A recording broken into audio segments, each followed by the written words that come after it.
Apakah kamu masih menginginkan Hermes Himalaya? Sopir itu mendengus dingin dan berkata dengan nada menghina, jika kamu ingin melamun, keluar dari mobil dan pulang untuk melakukannya. Aurel berkata dengan marah, jelas kamu berjanji padaku, jadi mengapa menarik kembali kata-katamu?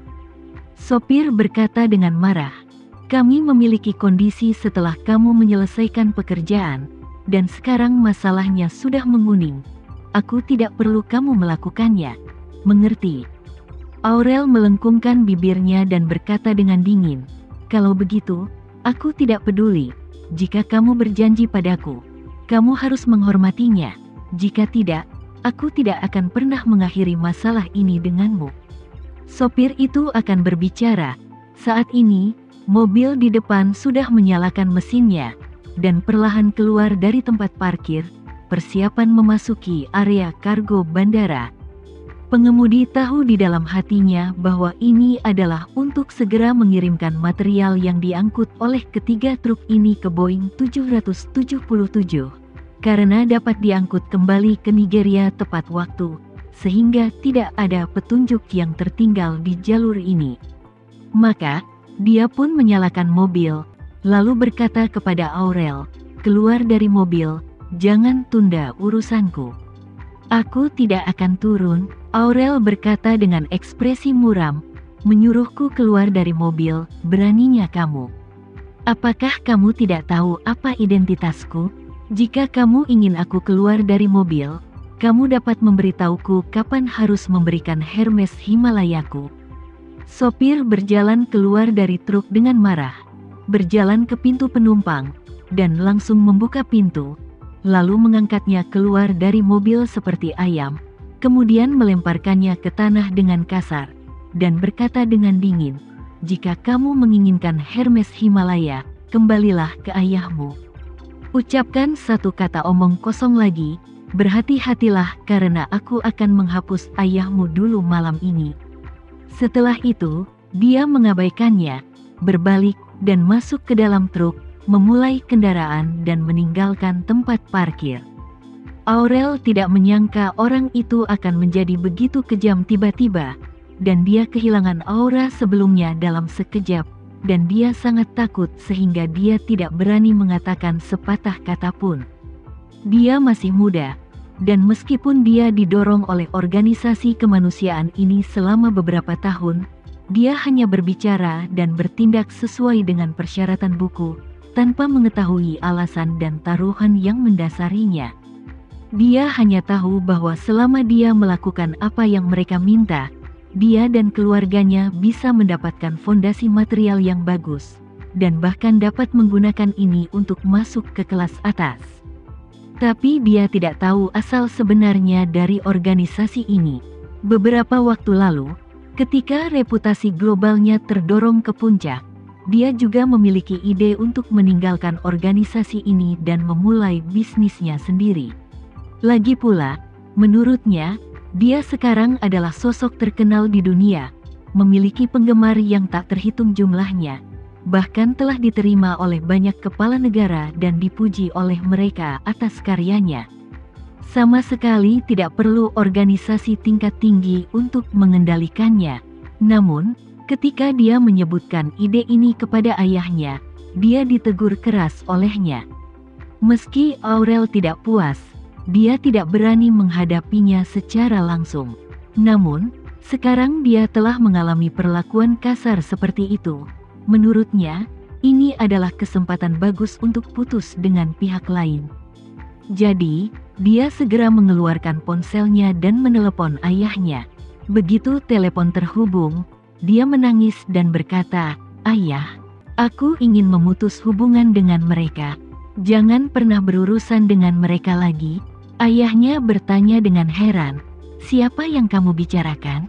Apa yang terjadi?" Aurel berkata dengan marah, "Organisasi itu, mereka sama sekali tidak menghormatiku. Mereka memintaku datang untuk membela mereka hari ini, dan berjanji akan memberiku tas tangan Himalaya dari Hermes. Tiba-tiba mereka melanggar kontrak dan menyeretku keluar dari mobil." Saat dia mengatakan itu, dia terus merasa sedih. Ayah, mulai hari ini, aku harus menarik garis yang jelas dengan orang-orang ini. Mulai sekarang, aku akan sendiri. Aku ingin tidak ada hubungannya dengan mereka lagi. Aurel berpikir bahwa apa yang dia katakan akan membuat ayahnya merasa kasihan padanya, dan ayahnya akan mendukung keputusan yang baru saja dia buat. Tetapi dia tidak pernah bermimpi bahwa ayahnya di ujung telepon tiba-tiba menjadi marah. Dia berteriak melalui telepon, "Aurel, apakah kamu gila?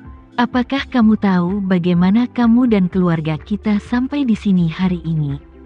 Aurel berkata tanpa sadar, "Tentu saja aku tahu. Aku bekerja keras untuk mendapatkannya. Aku mengesampingkan kelas sekolah setiap hari dan mengerjakan proyek. Jika bukan karena kerja kerasku, bagaimana keluarga kita bisa seperti sekarang ini?" Ketika ayah Aurel mendengar ini, dia langsung memarahi, "Diam. Jika mereka tidak bekerja di belakang layar, bahkan jika kamu putus sekolah di usia muda, dan bekerja untuk merek seperti itu, tidak ada yang akan membiarkanmu masuk ke pintu mereka. Kamu harus ingat, kamu dapat memiliki dirimu saat ini. Semua karena mereka menyesuaikan berbagai skrip pemasaran untukmu di belakang. Dan media yang melaporkanmu juga diam-diam mengeluarkan uang untuk beroperasi. Apalagi mereka bekerja secara mendalam dengan media dari berbagai negara untuk merumuskan serangkaian arahan untukmu. Jangan lupa, apakah kamu pikir kamu bisa menjadi terkenal di seluruh dunia dengan mudah?" Aurel sedikit terdiam oleh ayahnya, dan dia kembali sadar setelah beberapa saat. Dia berkata dengan tidak puas, "Bahkan jika mereka mendukungku, lalu apa? Aku sekarang menjadi bintang terkenal di dunia. Pengaruhku ada di sini. Aku dapat menciptakan banyak nilai tanpa bantuan dari mereka."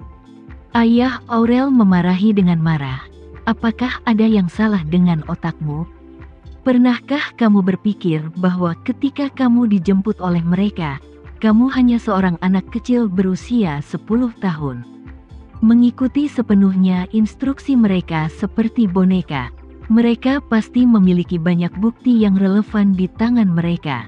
Begitu kamu berselisih dengan mereka, mereka akan segera mengungkapkan semua situasimu yang sebenarnya. Pada saat itu, kamu akan hancur. Impian ayah dan ibumu untuk berada di kelas atas juga akan hancur. Seluruh keluarga kita bahkan akan jatuh ke bawah." Nyatanya, ayah Aurel tidak mengatakan sepatah kata pun. Meskipun dia tidak mengetahui latar belakang spesifik dari organisasi ini, dia tahu bahwa cara organisasi ini sangat kejam. Jika dia benar-benar melawan mereka, dia mungkin akan dibunuh suatu hari nanti. Aurel juga kaget dengan perkataan ayahnya kali ini. Dia berpikiran sederhana, tetapi dia tidak menyangka bahwa dia telah memegang pegangan yang tak terhitung jumlahnya di tangan pihak lain. Jika pihak lain benar-benar membeberkan detail ini, maka dia pasti akan kehilangan reputasinya dan tidak akan pernah pulih. Aurel yang sangat sedih, akhirnya bangkit diam-diam dari tanah, menepuk debu dari tubuhnya, mengeluarkan masker dari sakunya, memakai masker, berjalan ke pinggir jalan, dan menghentikan taksi. Alasan mengapa dia memakai masker adalah karena dia menyerukan perlindungan lingkungan, dan bahkan meminta orang di seluruh dunia untuk tidak mengendarai mobil. Menurut pandangannya, mengemudi adalah kejahatan, apalagi naik taksi. Jika dia ketahuan naik taksi, itu akan merusak reputasinya. Ketika Aurel meninggalkan bandara dalam keadaan tertekan, pengiriman melewati bea cukai. Karena tidak ada yang abnormal tentang barang-barang ini, dan semuanya adalah barang amal, kecepatan bea cukai juga sangat cepat. Jadi, Boeing 777 akhirnya kembali ke Nigeria pada waktu yang dijadwalkan, membawa pesawat penuh kargo. Pada saat yang sama, di pulau tertentu di dunia ini, sebuah bangunan batu mirip katedral berdiri megah di atas batu karang pulau. Apa yang tidak diketahui dunia luar adalah bahwa kastil yang megah ini sebenarnya hanyalah puncak gunung es. Di bawah kastil, seluruh pulau telah benar-benar dilubangi, dan skala bangunan internal lebih dari 100 kali lebih besar dari tanah. Pada saat ini, di aula tengah kastil, seorang pria berpakaian mewah berusia 40-an berlutut dengan satu kaki, melihat tahta kosong di depannya, dan berkata dengan hormat, "Tuanku, pesawat telah ditarik ke Nigeria." 7 penjaga kavaleri terkenal lainnya, belum ada petunjuk tentang mereka.